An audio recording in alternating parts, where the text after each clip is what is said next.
So in the previous video, we gave introduction to what cognitive distortion is, and we talked about some of the cats that came up with these concepts. Let's talk about some of those and what they are. I'm not going to go through all of them, but let's talk about a few. Overgeneralizing. Boom. Can you see that?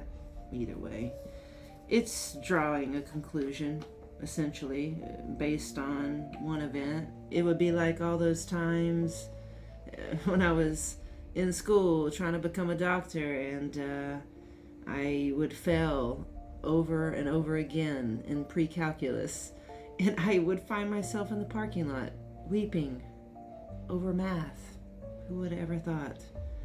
Now, if I would have thought from those math tests that I was never gonna become a fucking doctor, I became a fucking doctor, baby. Arbitrary inference. Now, that's just a fancy way of saying that you jump to conclusions, that you draw a conclusion based on no evidence. This is where mind reading can come in, where you say, you assume that you know what people are thinking, essentially, right?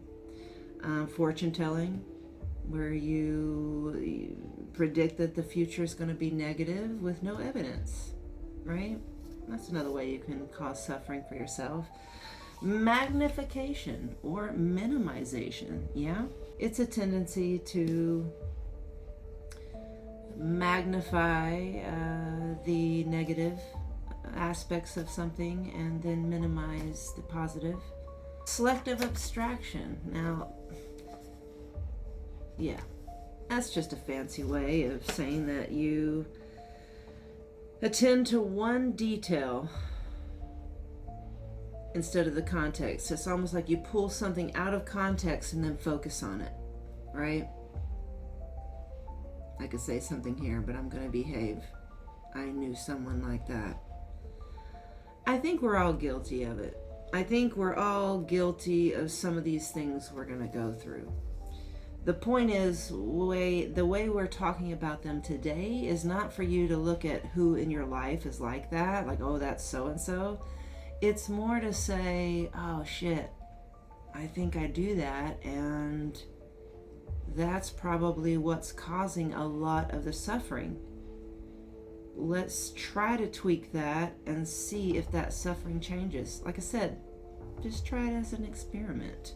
Should statements. Okay, we got to take a break. We'll be right back.